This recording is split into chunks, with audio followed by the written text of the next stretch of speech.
Olá, estamos começando mais uma websérie Mulheres Inspiradoras. E todo mundo tem curiosidade em saber como é a vida de um empreendedor de sucesso, não é mesmo? Hoje eu estou com ela, que além de linda e jovem, ela é proprietária de um dos restaurantes mais desejados da cidade de Campinas. Eu estou com a Adriana Sampaio.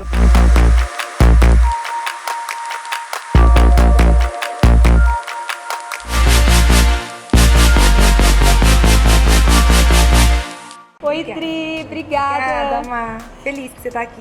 Eu tô muito feliz também, tá, de estar aqui com você hoje. Legal. E eu quero começar a nossa pergunta aqui, querendo saber um pouco quem é a mulher que está por trás do restaurante Prime Itália. Eu tô aqui no Prime há 7 anos, moro em Campinas, vai fazer 16 anos. Vim para estudar, vim para fazer faculdade, fiquei, casei, tive filhos aqui. E acabei encontrando essa oportunidade, que é o Prime Italian, que me alegrou, me alegra muito estar aqui à frente do negócio. Então eu era, há 15 anos atrás, uma estudante de engenharia. Engenharia de alimentos, eu né? fiz engenharia de alimentos e sou formada em Direito também. E aí acabei vindo para a área de gastronomia, de restaurantes, essa questão do empreendedorismo sempre me chamou a atenção. E hoje estamos aqui. Rodri, eu quero voltar um pouquinho lá para trás, em São Paulo, e saber um pouco da sua infância, como foi a Adriana, né, na infância, se tem irmãos, com os pais, o que trouxe, né, as raízes que você trouxe de lá. Bom, tenho mais 2 irmãos, né, somos em 3 no total.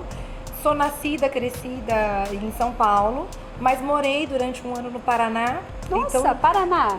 Se eu estiver falando cantada, são as minhas origens também um pouco paranaenses. Mas eu cresci em São Paulo. Mas você foi com a família morar no Paraná? Fui com a minha família morar no Paraná. A gente ficou um ano, mas o frio era um pouco intenso para os nossos hábitos. E aí voltamos para São Paulo. E os meus pais sempre foram muito cuidadosos com a gente, comigo, com a minha irmã, com o meu irmão, muito carinhosos, sempre foram muito preocupados com relação à nossa formação, à nossa educação e outros valores familiares que a gente vai carregando ao longo da vida. E aí eu fui estudando em São Paulo, mas a minha vontade era vir para Campinas para fazer a minha faculdade aqui. Rodri, a gente estava conversando agora há pouco e você comentou comigo que você é muito de valores, né? Assim, valores muito firmes. O que é certo, o que não é, não é. Como que foi isso para você? Como desenvolveu isso em você? Eu acho que é uma genética meio familiar, porque a minha família, por parte de pai, toda é da área jurídica. E quem é dessa área normalmente tem muito essa questão do equilíbrio, a razoabilidade, as coisas muito justas, muito corretas. Então acho que eu herdei isso muito dos meus familiares por parte de pai. E eu acho que isso nasce um pouco com a pessoa também, de você querer ver as relações equilibradas, você querer o que é certo. Eu acho que isso tem se perdido ao longo dos anos, né? Então vamos lá, você veio de São Paulo para Campinas fazer a faculdade. Certo. Você já tinha essa pretensão de montar o seu próprio negócio nessa época ou é algo que foi surgindo, essa veia empreendedora? Como que nasceu em você? Foi surgindo. Na verdade, eu acho que eu sempre fui muito comunicativa, mesmo durante a faculdade. E eu via que eu não queria ficar trabalhando com pesquisas, num laboratório. E sempre foi muito uma característica da Unicamp essa questão da pesquisa. E não era muito o meu lado. Eu via que eu não ia muito por essa linha.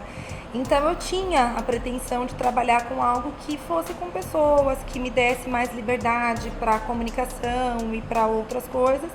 E aí surgiu, eu não tinha pretensão de ter um negócio, nunca foi. Quando eu fiz a minha faculdade de engenharia e comecei a perceber que eu tinha essas características de humanas numa faculdade de exatas, foi quando eu decidi fazer o meu segundo curso, que foi a faculdade de Direito. E também por influência familiar, como eu te falei. Mas aí a minha ideia era juntar as duas áreas, da engenharia e do direito, e trabalhar com o direito do consumidor, legislação de novos produtos, que é uma área pouco explorada, mas muito importante, né, na indústria e, em geral, na indústria de alimentos. Então a minha pretensão era essa, a princípio. Mas aí ao longo do tempo as coisas foram mudando, foram se delineando de um outro jeito e Você aqui descobriu estamos nós. o Prime Itália. Exato. Rodrigo, como que você trouxe o Prime Itália para sua vida? Na verdade foi um processo bem natural e assim, lidar com comida, né, pelo fato de ser um restaurante, para mim já era algo muito gostoso, já era algo que eu me identificava, que eu já tinha muito prazer. Você gosta de comer bem, Adri? Muito. Você come bem? Como, muito. Gente, por quê, né? Muito. E a minha família materna é de origem italiana, então a gente gosta muito de massa, queijo, todos os queijos, massa, pizza. E a pizza aqui é gourmet totalmente, né, Adri? Assim, você tem essa preocupação com a qualidade no restaurante. É verdade. A gente usa... Você trouxe de lá, da família, comendo bem, essa preocupação? Sim, eu acho que isso vai fazendo com que a gente tenha um paladar cada vez mais apurado, o fato de já ter muita experiência em comer em restaurantes italianos, e São Paulo, né, é uma cidade que tem muitos restaurantes bons nesse sentido. E aí os meninos aqui, a gente tem uma equipe muito boa, os meninos são muito concentrados, são muito preocupados em melhorar sempre. E eu acho que a qualidade dos produtos faz com que a pizza, o produto final, seja sempre exemplar. Se você tem produtos bons, o resto já não é tão difícil. Mas eu também percebo o seu time forte, engajado, né? O atendimento, o acolhimento. Como que é esse sistema para você aqui dentro? Como que você consegue manter isso acontecendo dentro do restaurante? É muito difícil a gente formar uma equipe, né? Você ter uma equipe sólida, mas eu acho que são esses valores que a gente vai tentando no dia a dia mostrar para as pessoas, que servem de espelho para que todo mundo tenha características como as nossas. Sim. E a gente procura proporcionar tanto para os clientes quanto para os funcionários um ambiente que seja acolhedor, uma coisa familiar, como se as pessoas que trabalham aqui, né, se sentissem numa família, porque no final das contas eles passam mais tempo aqui trabalhando do que com a esposa, com os filhos ou com o marido.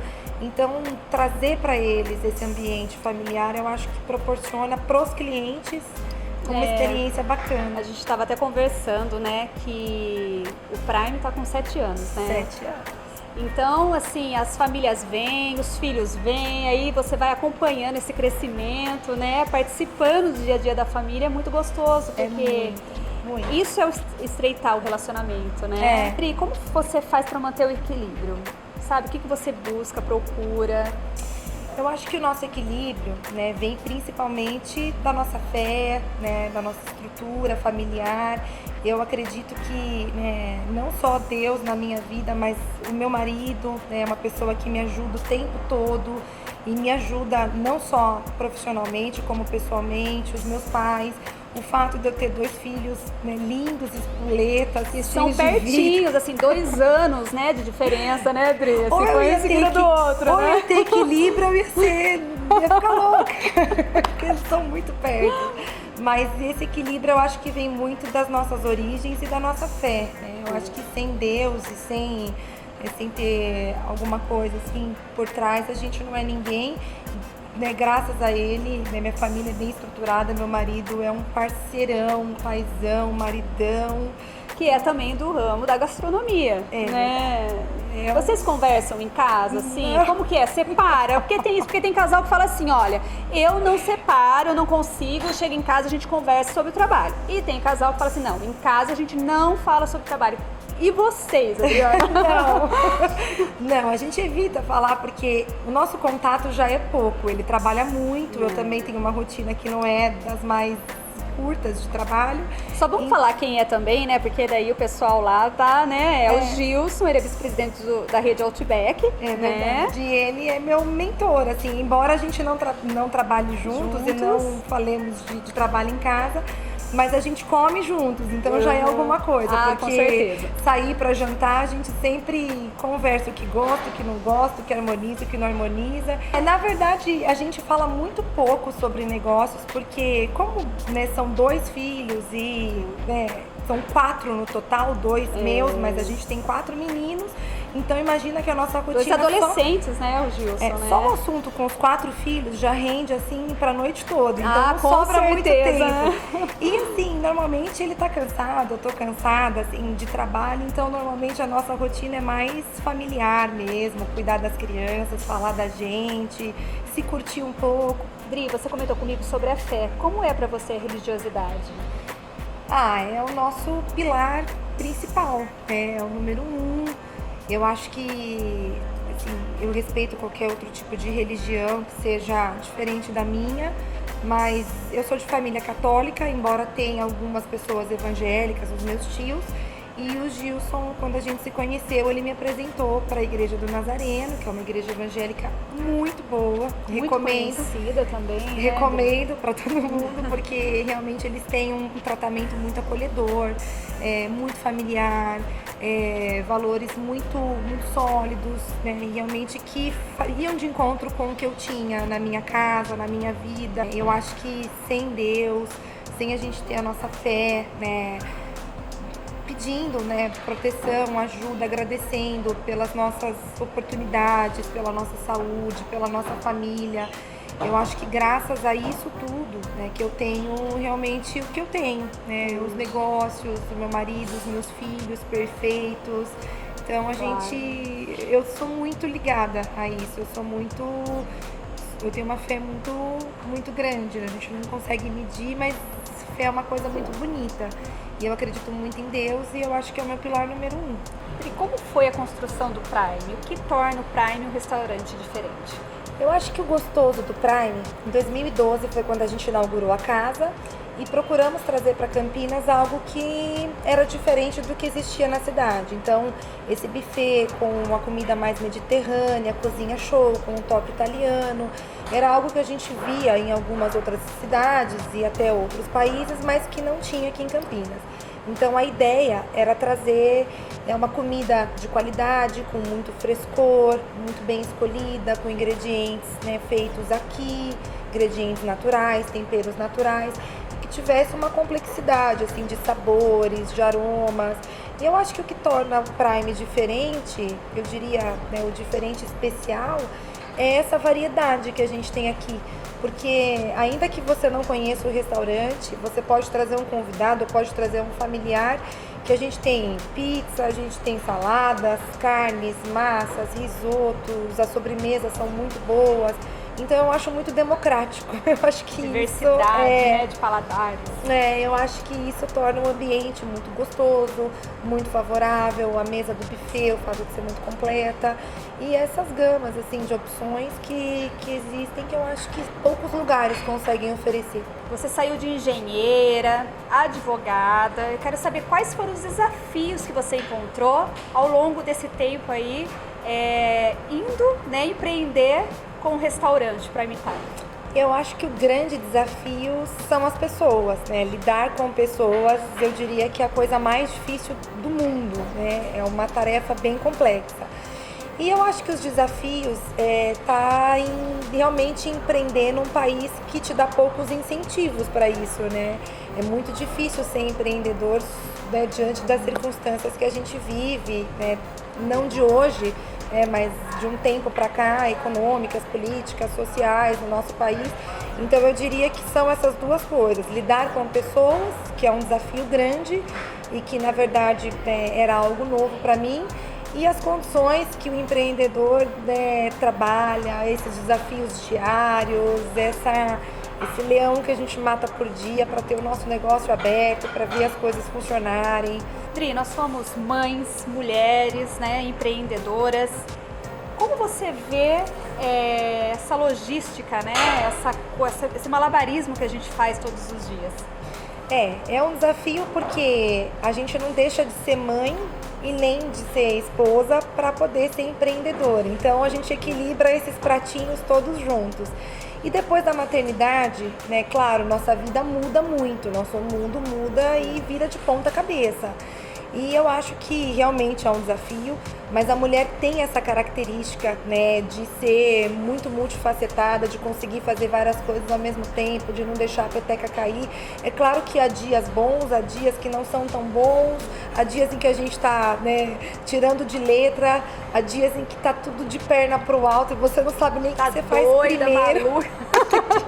Tem dias que dá tudo errado, tem dias que dá tudo muito certo, mas eu acho que essa é a graça, né? Eu acho que nisso está o prazer de você né, equilibrar isso tudo e no final do cobrar dia aquela perfeição, porque ela não existe também, não, né? exatamente. Eu acho que a gente, né, tenta ser o melhor que a gente pode em tudo, mas realmente com 24 horas no dia fica difícil você conseguir, né, atingir um nível máximo de rendimento, seja aqui, seja ali, e o que a gente tenta é dar o nosso melhor, né? Pode ser que o que seja bom para mim ou para minha família não seja melhor na sua concepção ou na de outra pessoa, mas se funciona para sua casa, se funciona para sua vida e para você, então tá tudo beleza, tá ótimo. Eu acho que é mais ou menos nessa linha. E eu acho que hoje, com essa grande influência das redes sociais, a gente acaba vendo um mundo que na verdade é ilusório por parte de algumas pessoas. Então, aquelas mães perfeitas, malhadas, bem-sucedidas, é ótima mãe, é ótima. Então, isso acaba trazendo para as mulheres, né, de carne e osso, eu diria carne e osso, nós que estamos aqui desse lado, uma responsabilidade muito grande de estar naquele nível, quando na verdade não existe isso, né?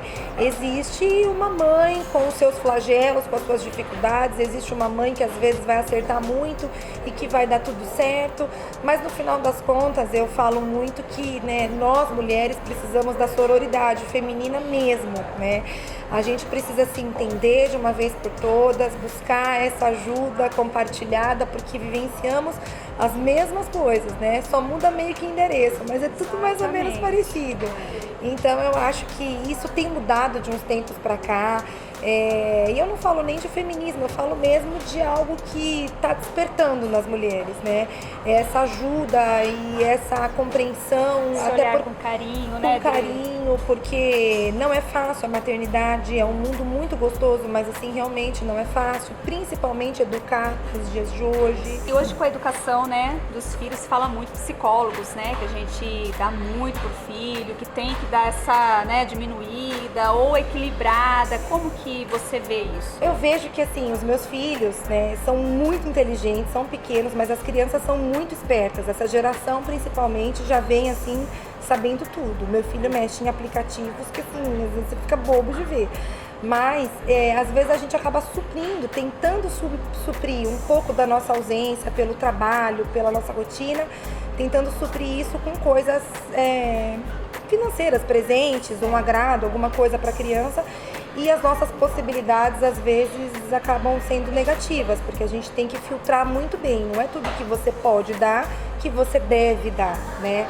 Então, em casa, a gente conversa bastante sobre isso e a gente tenta deixar bem equilibrado, porque não é todo dia que tem presente, não é todo dia que a gente pode sair para ir no shopping, porque a vida não é assim, esse conto de fadas. Então, é claro que a gente proporciona algo muito bom para eles, mas a gente tenta se pautar numa realidade para eles saberem ter um equilíbrio. Eu assisto muito aquele palestrante psicólogo, né, Rossandro Klinge. E ele fala muito dos pais hoje oferecerem tudo, né, para os filhos. E que antes, né, a gente esperava o Dia das Crianças para ganhar algum presente. E hoje isso não tem mais, né? Se tem mais o Dia da Criança, hoje a gente vê uma coisinha ali, já vai lá e compra, né? E já quer oferecer isso pro filho. E aí a gente acaba estragando, né, as crianças com isso, porque acaba não tendo um limite, né, para receber aquele presente, né? Ou ter aquele passeio, né? Que antes, eu não sei você, mas antes a gente esperava um passeio, né? Eu gosto muito dele também. Eu acho ele muito ponderado nas colocações, além de trazer esse tema, que é um tema tão complexo, de uma forma assim engraçada, leve. Ele é muito... Ele conta as histórias, ele né? Conta que ele passou. E assim, já se torna engraçada a história só dele contar. Mas ele consegue trazer, assim, prender a nossa atenção e chamar todo mundo para um tema que eu acho que é muito atual e importante. E a gente acabou banalizando certas coisas, né? E quando eu falo a gente, eu acho que a nossa geração banalizou algumas coisas. E o comércio, o capitalismo em si acabou, né, proporcionando com que isso acontecesse. São cada vez mais datas comemorativas e cada vez mais incentivos à compra, ao comércio. E aí junta as duas coisas, a falta de tempo dos pais, esse suprimento da presença com alguma coisa material, a facilidade, o comércio em si. Então tudo acabou contribuindo. Rodrigo, o que você acha da positividade? Positividade pro dia a dia... Eu acho que é muito importante, porque sem positividade você fica meio sem sentido, né? Eu acho que Você chama de positividade um conjunto entre, assim, fé, autoestima, Com seria certeza. isso? Você conhece o Geraldo Rufino? O Geraldo Rufino é um palestrante empresário. Ele História de vida brilhante. E ele bate muito em cima desse poder, né, da positividade, do dia a dia, de você acordar já agradecendo pelo dia que você tem pela frente, né? Ele fala que a mãe dele trouxe esses valores muito forte para a vida dele. Então ele repassa isso para as pessoas de uma forma tão gostosa, né? Eu acho que o Geraldo Rufino é um exemplo de vida, assim como outras pessoas que venceram, né? A gente vê que são exemplos, assim, de pessoas com muita garra, com muita força de vontade, que tem, né, realmente algo a nos passar, algo a nos ensinar. E eu tenho muitos exemplos, assim, próximos a mim, né? Não só da minha família, né? A trajetória dos meus avós, a trajetória dos meus pais, com as conquistas ao longo do tempo. E eu diria até, né, por mim, para eu estar aqui onde eu estou, como eu estou, né? Hoje eu vivo, né, da maneira como eu sempre quis, eu não tenho do que me queixar, pelo contrário, eu só tenho a agradecer. Mas, né, pra gente chegar onde a gente está, teve um caminho, nem sempre é fácil, de dedicação, de estudo, às vezes de concessões, às vezes você tem que abrir mão de muita coisa para poder buscar o seu objetivo, para poder buscar os seus sonhos. Mas acho que o mais importante é ter a tal da persistência. Persistência. E aproveitando que você falou do Geraldo Rufino, uma pessoa que eu também admiro bastante, é muito bom ter referências dentro da nossa família, dentro da nossa casa, de persistência, de perseverança, de disciplina. O meu pai sempre foi muito disciplinado com estudos, com carreira, com essas coisas. Batalhou desde sempre, embora as circunstâncias não fossem as mais favoráveis, veio de uma família muito humilde, muito simples, mas foi batalhando, ganhando seu espaço profissional, prestou concurso, né? Eu vivenciei o meu pai estudando durante... O que você recorda, Adri, dessa época?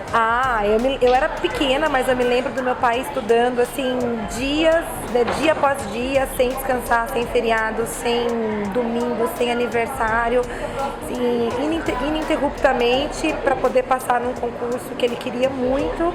E depois de meses de dedicação, e uma dedicação que é exemplar, ele passou em primeiro lugar no Brasil, teve esse privilégio. E na verdade não foi um privilégio, na verdade foi muita garra, muita força de vontade, muito empenho. Você conta que sua mãe levava lá, né, a comida? Minha mãe que levava. Ficava... A minha mãe entrava no quartinho onde ele estudava com café da manhã, bandeja, e ele comia, depois ela entrava, buscava a bandeja, aí na hora do almoço, para ele não precisar sair, né, perder parte da concentração, o tempo de estudo, ela levava o almoço, depois tirava, né, levava o jantar. E eu cresci vendo isso, vendo essa perseverança, essa dedicação, essa vontade de vencer. Então, tanto ele quanto a minha mãe, porque eu acho que foi um conjunto dos dois, né, esse sucesso, eles terem conseguido, meu pai ter alcançado e uma coisa que ele almejou com tanto sucesso, de ter o primeiro lugar, me trouxe para minha irmã e para o meu irmão também esse exemplo da gente lutar pelo que a gente queria. O meu grande desafio foi o vestibular, porque eu não era uma aluna de escola particular, eu nunca fui dos melhores colégios de São Paulo. Então, quando meu pai, né, me deu essa oportunidade, ele falou: olha, eu vou te pagar um ano do melhor cursinho, mas você tem que fazer valer essa oportunidade. E daí, nesse um ano, eu não entrei, né, muito bem no ranking do cursinho, porque o meu histórico também, né, de Já vinha de escola escola pública, né, Adri? já era um ensino mais fraco, e aí eu fui vendo a necessidade de diminuir essa diferença que existia, né, entre mim e os candidatos que estavam ali, os meus colegas. A família do meu pai, principalmente, sempre foi de uma origem muito simples, né? Minha avó, os meus tios eram 7 irmãos, né? Vieram de uma origem muito simples, eles eram realmente pobres financeiramente falando, mas a minha avó e o meu avô sempre priorizaram a educação, né? Todos os filhos, embora as circunstâncias fossem difíceis, todos os filhos se formaram, todos os filhos, né, foram para um bom caminho. E o meu pai, ele era uma pessoa muito simples enquanto criança, né, financeiramente falando, e precisou realmente lutar muito na vida, correr atrás e se dedicar com muito esforço para conseguir, pouco a pouco, galgando o seu lugar e procurando crescer, sempre muito competente, sempre muito dedicado. Então, eu diria que quando a gente não nasce em berço de ouro, e eu não nasci em berço de ouro, a gente valoriza muito as nossas conquistas e a gente, tendo foco e tendo realmente objetivo naquilo que a gente quer, a gente alcança, e quando a gente alcança, tem um gostinho assim muito especial. Esse gostinho da conquista é demais, né, Dri? Gostinho da vitória, gostinho do sucesso, gostinho de você falar, poxa, eu consegui. E assim, foi realmente um motivo de muito orgulho para os meus pais quando eu prestei o meu vestibular, passar nas universidades que eu tinha almejado, e poder escolher dentre as faculdades, todas públicas que eu tinha prestado, poder escolher qual eu ia cursar, qual eu escolheria e poder depois fazer um outro curso. Então, ter essas possibilidades aliadas realmente à minha força de vontade deixam minha família orgulhosa.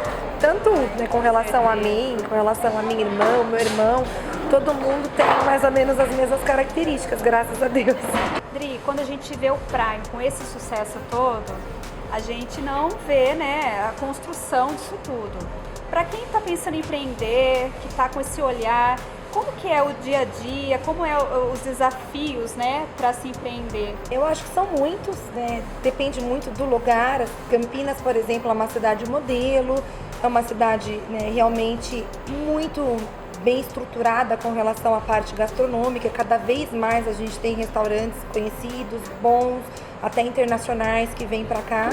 Mas eu acho que para quem quer começar a empreender, há uma longa estrada pela frente, e essa longa estrada exige muita dedicação. Porque vai ter falta de dinheiro também, nem sempre você vai ter um aporte financeiro ali para colocar, muitas coisas acontecem, É a questão financeira, é a questão de equilíbrio emocional, porque assim, vendo tudo isso que acontece politicamente no nosso país, é um furacão, assim, e a gente realmente não tem uma estabilidade, e isso causa realmente mais dificuldades para quem está querendo começar. Então eu vejo que isso também é um fator a ser considerado, a questão financeira, a questão da dedicação. Para você ter um negócio, seja ele de pequeno, médio, grande porte, sempre vai dar certo quando a gente tem amor pelo que a gente faz e muita dedicação. Nada funciona se você não está presente, se você não cuida, se você não está ali vendo os detalhes. Porque no final das contas, são esses detalhes que não são detalhes que fazem a diferença. De um bom prato para um prato espetacular, ou de, qualquer coisa que seja o ramo da pessoa para algo extraordinário. Então eu acho que são esses. Se você tivesse que citar uma característica sua dentro do negócio, qual seria? Eu acho que persistência, eu acho que persistir naquilo que a gente acredita, não mudar os nossos valores de acordo com os acontecimentos do dia a dia, com isso tudo que a gente já mencionou. Eu acho que persistir nos nossos conceitos, nos nossos valores, nas coisas que a gente acha que são as corretas. Eu acho que persistência é uma boa definição. Quero te perguntar também do seu dia a dia, no sentido como mulher, sabe? Se você se cuida, você vai pra academia, o que você faz? Você faz alguma coisa assim? Porque, fala aí, Se não faz, tem que falar. Fala lá, entendeu? Porque eu ali do outro lado tô olhando você assim, tô falando assim, nossa, Nossa, mas puta que pariu, eu acho que eu vou ficar com mais raiva de saber que é genética. Eu falo assim, a desgraçada, além de tudo, ainda tem uma genética boa, gente. É bondade sua e eu recomendo o oftalmo, assim, não sei se você já passou isso, mas acho que faz uns 3 réveillons que a gente faz aquela... O réveillon é bom por isso, porque traz pra gente aquela esperança renovada, Esse ano eu vou fazer academia, não, porque esse ano eu vou acordar cedo, esse ano eu vou passar todos os cremes que a minha dermatologista recomendou, assim, sem falhar em nada esse ano. E na verdade, no dia a dia, tem dias que a gente consegue, tem dias que não. A academia eu ainda não consegui chegar nessa fase. Os cremes eu já tô mais disciplinada. Então, tô me academia... sentindo um pouco melhor, então, essa conversa, porque você não tá conseguindo também não, então, assim, a grande maioria também não consegue, né? Então, eu tô um pouco feliz com isso, então. Mas eu acho que a gente vai traçando pequenas metas. O meu objetivo agora é entrar 2020. O mais importante é a gente ter saúde e isso é o que eu tô correndo atrás. Graças a Deus, tá tudo certo. Mas eu quero entrar 2020 com uma rotina mais saudável. Embora a minha alimentação aqui, né, é totalmente privilegiada, porque esse buffet facilita tudo na hora de você se alimentar direitinho. Mas eu não posso dizer que eu seja uma pessoa regrada, porque vai muita pizza lá em casa, é muito chocolate lá em casa, muita besteira. Mas eu vou melhorar nesse quesito. Eu acho que a gente vai buscando, né, essas metas e vamos correr atrás. E hoje que bacana, né, Dri? Coincidentemente, 19 de novembro, dia da empreendedora mulher, né? Que ótimo. Bacana, né, Dri? Ótimo, eu acho que não merecemos só um dia, mas é muito bom ter esse dia para que realmente incentive outras mulheres, né, a trilharem esse caminho da independência, né, seja ela financeira, seja ela pessoal, mas assim, a mulher ser dona de si, a mulher fazer aquilo que quer, a mulher ser livre para poder escolher os seus caminhos. A gente tem as nossas avós, nossas bisavós como exemplo, que eram donas de casa, e a gente, não que seja ruim ou não que seja melhor ou pior, mas a gente ter a liberdade de estar aqui, né, e abrindo espaço para outras mulheres das próximas gerações que vão vir, já é algo muito bom, já é algo muito desafiador, já é algo que traz uma energia a mais, porque é isso que a gente quer. A gente quer dominar o mundo, na verdade, isso aí, né? Vai dominar. Já estamos dominando já, na verdade, né? É uma conquista nossa. Rodri, assim, eu te conheço assim, há alguns anos e você sempre com essa simplicidade, esse carisma, onde você vai, esse sorriso no olhar, né, no rosto. Sempre assim, Adriana? Sempre. Minha família brinca, minha mãe fala que às vezes a gente é meio boba no sentido de riso fácil, né? A gente ri muito. E, bom, o Gilson também é assim, ver nós dois juntos, a gente parece duas crianças às vezes, porque realmente... Isso é bacana, isso é muito nosso, mas eu acho que se a gente não tiver isso na vida, assim, essa leveza, e tiver esse pensamento de que ninguém é melhor do que ninguém, não importa se hoje eu tô numa posição X, Y e fulano tá em outra posição, no final das contas todo mundo é feito de carne e osso do mesmo jeito, todo mundo vai pro mesmo lugar, então assim, não tem por que a gente ser diferente, né? Então eu tento fazer pelos outros o que eu gostaria que fizessem por mim, é claro que é uma premissa meio batida, mas é uma verdade, né? E o meu jeito, né, aqui, fora de uma entrevista, em casa, é mais ou menos assim, a gente é desse jeito. Ela é assim mesmo, tá? Ela é simpática, ela é alegre, é feliz. Obrigada. E eu quero te agradecer. Muito obrigada por nos receber aqui hoje. Obrigada. Agora que eu soltei, que tá acabando. Ai, gente, mas ó, é uma delícia. Eu acho que a gente vai combinar outros bate-papos também, porque a gente tem muita coisa pra falar. A gente começou aqui, a Adri falando assim, o que nós vamos falar? Ela falou assim, olha, meu bem, se deixar nós vamos longe aqui. Nós fomos mesmo, tá? Verdade. E eu tenho certeza que a gente tem muito mais ainda pra se falar. Viu, Dri? Obrigada. Obrigada, Mesmo, tô feliz. tá? Obrigada a vocês. E a gente se vê mais, tá? Tem muita coisa boa ainda vindo por aí, tá bom? Um beijo.